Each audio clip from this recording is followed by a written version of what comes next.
জনাব শফিকুল আলম, আপনি বলছেন রাজনৈতিক দলগুলো সংস্কার নিতে চাইছে না, আবার রাজনৈতিক দলগুলো পাল্টা অভিযোগ করছে যে আপনারা সংস্কারের বিষয়ে স্পষ্ট কোনো পথরেখা ঘোষণা করছেন না। এর চেয়ে স্পষ্ট পথরেখা আর কি হতে পারে? আমরা কি বলেছিলাম? আমরা বলেছিলাম যে মেজর যে 6টা কমিশন, সেটা 31শে ডিসেম্বরের মধ্যে আমাদেরকে তাদের রিপোর্টটা দেওয়ার কথা ছিল। কিন্তু সমস্যা যেটা হয়েছে, ওরা আমাদেরকে বলেছে যে দেখেন, আমরা কিন্তু সপ্তাহে 7 দিনও কাজ করেও আমরা কাজটা ফিনিশ করতে পারিনি। তো এই জন্য অনেকে এক্সট্রা 1-2 সপ্তাহ বেশি চাচ্ছেন। আমাদের তো না দিয়ে উপায় নেই, আমরা তাদেরকে সময়টা বাড়িয়েছি। ওই 6টা রিপোর্ট যখন আসবে, এখানে ধরেন কনস্টিটিউশনাল রিফর্মের কথা আছে, এখানে জুডিশিয়ারি রিফর্মের কথা আছে, পুলিশ রিফর্মের কথা আছে, এখানে ব্যুরোক্রেসিকে রিফর্মের কথা আছে। এই পুরো 6টা রিফর্মের এগুলো নিয়ে আমাদের কি করব? আমরা পলিটিক্যাল পার্টির সাথে কথা বলবো এবং বলার জন্য যে একটা, এবং এইটার জন্য আমরা কি একটা ঐক্যমতে পৌঁছানোর জন্যই তো কথা বলবো। সেটার জন্য একটা কমিটি করে দেওয়া হয়েছে। এই কমিটির প্রধানকে চিফ অ্যাডভাইজার নিজে, এবং এখানে আলী রিয়াজকে রেখেছেন, উনি আছেন। তো আমরা এই যে সবাই মিলে যে জায়গাটায় আমরা যেতে চাচ্ছি, আমরা তো স্পষ্ট বলেছি। এবং যখনই আমরা রিপোর্টগুলো পাবো, কথা কিন্তু শুরু হয়ে যাবে। আপনি দেখবেন প্রতিদিন আপনি নিউজ করে হাঁপিয়ে উঠবেন, আমি এটা বলতে পারি। প্রতিদিন কথা হবে, কি রিফর্ম চাচ্ছি, কি নিয়ে ডায়ালগ হচ্ছে।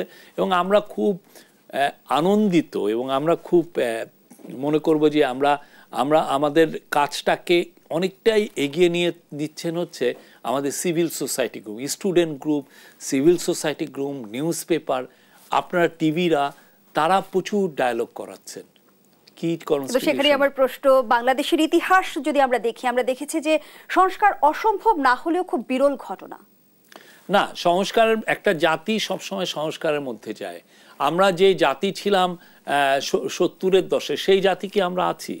আমরা যে ইকোনমি ছিলাম 70-এর দশকে, সেই ইকোনমিকেই আমরা আছি? সেটা তো নাই। আমরা এটা একটা স্তরে স্তরে যাই, আমরা কিছু ট্রাই করি, ওটা ওয়ার্কআউট করে, আবার ওয়ার্কআউট করে না। আমরা কেয়ারটেকার গভর্নমেন্ট সিস্টেমটা ট্রাই করেছি, এটা ওয়ার্কআউট করছিল, কিন্তু এই সময় এসে হাসিনা এটাকে কবর দিয়ে দিয়েছে। তো এটা তো আমাদের, এবং কবর দিয়ে উনি যেটা করলেন, একটা ভয়াবহ রকমের একটা একনায়কতন্ত্র জারি করলেন। তো সেই জায়গা থেকে আমরা শিক্ষা নিলাম। আমাদের ছেলেরা একদম দাঁড়িয়ে থেকে হাসিনাকে মুখোমুখি কনফ্রন্ট করেছে, বলেছে যে না, তোমার এই সিস্টেমটা করাপ্ট, এই সিস্টেমটা মানুষকে শেখ পরিবারের পূজা করা শিখাচ্ছে, আর কিছু শিখায় নাই। মানুষজনকে তার প্রজা বানিয়ে ফেলেছে, শেখ পরিবারের প্রজা বানিয়ে ফেলেছে, স্লেভ বানিয়ে ফেলেছিল। তারা কথা বলতে পারতো না, তারা ওকে টেনে নামিয়েছে ক্ষমতার থেকে, সে পালিয়ে গেছে।